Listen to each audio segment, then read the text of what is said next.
અત્યારે ખૂબ જ મળતા લીલા ધાણા છે ને, તમે ઉનાળા અને ચોમાસામાં ગમે એટલા પૈસા દો ને તો પણ એટલા સરસ તો ન જ મળે. તો પછી લીલા ધાણા આખા વર્ષ સાચવવા કઈ રીતે? તો હમણાં અમારા જૂના પડોશીએ મારી સાસુને કહ્યું કે હું લીલા ધાણાની સાથે આદુ અને મરચા એવી રીતે સાચવું છું ને કે સાચવી અને પછી આખો વર્ષ છે ને તેનો આ રીતે ઉપયોગ કરું છું. તો એ જ રીત પ્રમાણે અમે લીલા ધાણા એટલે કે કોથમીર અને આદુ મરચા સાચવ્યા અને હવે એનો ઉપયોગ પણ અમે કરીએ છીએ. તો એ જ રીત હું તમારી સાથે શેર કરું છું. આખું વર્ષ એ જ લીલા કલર સાથે કોથમીર સાચવવા માટે અત્યારે ખૂબ જ મળતી અહીં 500 ગ્રામ લીલી મોટા પાનવાળી એકદમ સરસ ચોખ્ખી કોથમીર લીધી છે. બાંધેલી કોથમીરને ચપ્પુ વડે કટ કરી અને છૂટી કરી લેવાની અને ત્યાર પછી અંદર જો ક્યાંય પણ પીળા પાન હોય અથવા તો ખરાબ દાંડી હોય ને તો તે કાઢી અને અલગ કરી લેવાની. સાથે કોથમીર સાચવવી છે ને એટલે સાફ કરવી પણ જરૂરી છે. તો થોડી એવી કોથમીર લઈ આ રીતે ઊંડા વાસણમાં ભરેલા પાણીની અંદર ડુબાડી અને સાફ કરી લેવાની છે, જેથી મોટો કચરો કે ઝીણી માટી હોય ને તો તે દૂર થઈ જાય. ત્યાર પછી કિચન ટોવેલ પર આ કોથમીર ફેલાવી દેવાની, જેથી કોરી પણ થઈ જાય. આ જ રીતે બાકીની બધી કોથમીર પાણીમાં ડુબાડી સાફ કરી કિચન ટોવેલ પર પાથરી કોરી કરવા રાખી ફરીથી ચોખ્ખું પાણી લઈ તેમાં 100 ગ્રામ લીલા મરચાં છે ને તે ઉમેરી અને ઘસી સાફ કરી લઈએ. આજે ફક્ત કોથમીર જ નહીં પરંતુ તેની સાથે મરચાં, આદુ અને લીંબુ પણ મિક્સ કરી કઈ રીતે સાચવવાને તે બતાવીશ. ચોખ્ખા થયેલા મરચાંને પણ કિચન ટોવેલ પર ફેલાવી દઈએ.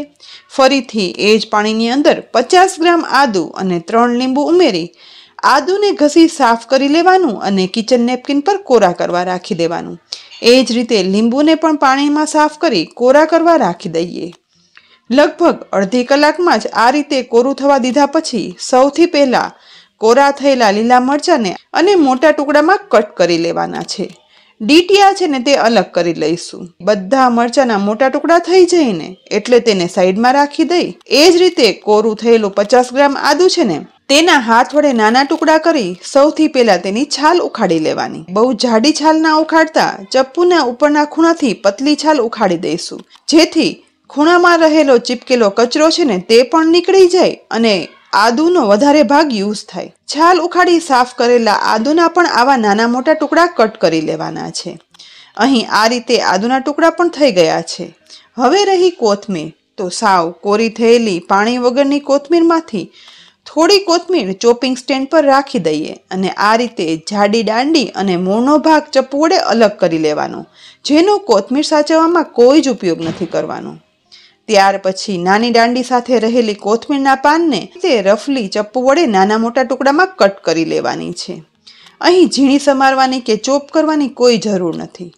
જુઓ, અહીંયા કોથમીર સમારાઈ ગઈ છે. તો આ જ રીતે બાકી રહેલી કોથમીરના પણ મૂળ અને જાડી દાંડી અલગ કરી ચોપ કરી લેવાના. 500 ગ્રામ કોથમીરને પણ સમાર્યા પછી આદુના ટુકડા થઈ ગયા છે, મરચાંના ટુકડા પણ થઈ ગયા છે અને લીંબુ છે ને તેને પણ ટુકડા કરી અને બીજ અલગ કરી દીધા છે.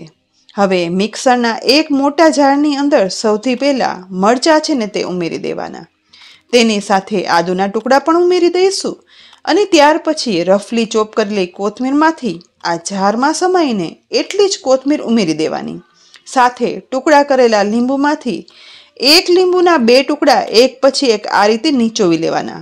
પણ હા, યાદ એ રહે કે લીંબુમાંથી બીજ પહેલા જ અલગ કરી દેવાના, જેથી આ બનતી પેસ્ટનો સ્વાદ છે ને તે એવો સરસ જળવાઈ રહે. એક લીંબુનો રસ નીચોવાઈ જાય ને એટલે 1 ટીસ્પૂન મીઠું લેવાનું. મીઠું ઉમેરવું ઓપ્શનલ છે. અહીં હું અત્યારે મીઠું નથી ઉમેરતી. હવે જારનું ઢાંકણ ઢાંકી મિક્સરને ચાલુ બંધ કરતા જઈ આદુ મરચાં કોથમીરની પેસ્ટ બનાવી લેવાની.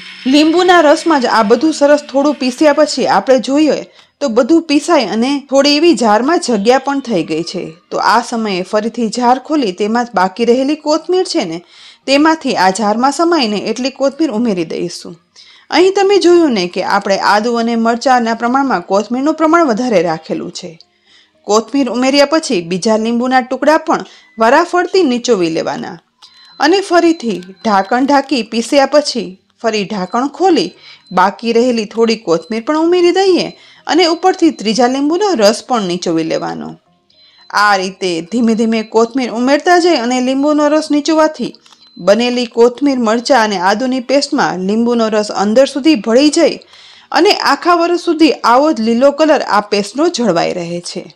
ફરીથી ઢાંકણ બંધ કરી પીસ્યા પછી બનેલી લીલીછમ આ પેસ્ટને જોઈ તમને થશે, આવી પેસ્ટ તો અમે પણ બનાવીએ છીએ, પરંતુ તે મેક્સિમમ 15 દિવસ સુધી સાચવી શકાય. તો તેને 1 વર્ષ સુધી કેમ સાચવવી? તો ચાલો 1 વર્ષ સુધી એવા જ ગ્રીન કલરની આ કોથમીરની પેસ્ટ રહે અને પછી ગમે ત્યારે આપણે વાપરી શકીએ ને તે સાચવવાની રીત પણ બતાવું. અહીં આપણે એરટાઇટ કાચનું અથવા તો પ્લાસ્ટિકનું જાર કે કન્ટેનર લેવાનું છે અને ત્યાર પછી બીજું કાંઈ જ વધારે ના ઉમેરતા તેમાં આ વધારે કોથમીરવાળી લીલી પેસ્ટ છે ને તે ઉમેરી દેવાની.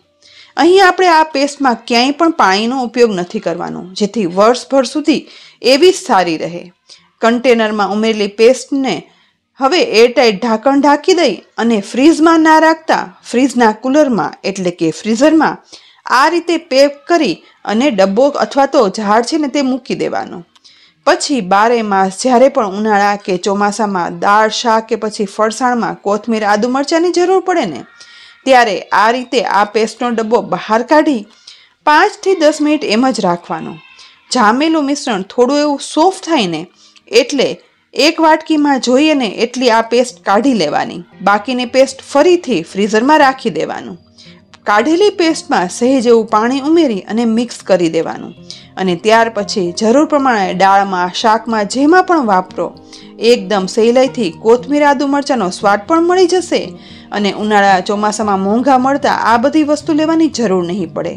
તો કોથમીર, આદુ, મરચાંની આ પેસ્ટ આખું વર્ષ સાચવાની આ નવી રીત તમને કેવી લાગી? જરૂરથી કોમેન્ટમાં કહેજો અને આ સિવાય તમે કઈ રીતે આ બધું સાચવો છો તે પણ લખી અને જણાવજો. રીત ઉપયોગી લાગી હોય ને તો લાઈક કરી અને શેર કરજો. અમારી YouTube ચેનલને સબસ્ક્રાઇબ કરી અમારા ફેસબુક પેજને લાઈક કરી અને ફોલો કરી લેજો, જેથી આવી અનેક ઉપયોગી રીત, રેસીપી ના અપડેટ્સ તમને તુરંત જ મળે. આવતીકાલે ફરી મળશું નવી રેસીપી સાથે. ત્યાં સુધી આવજો.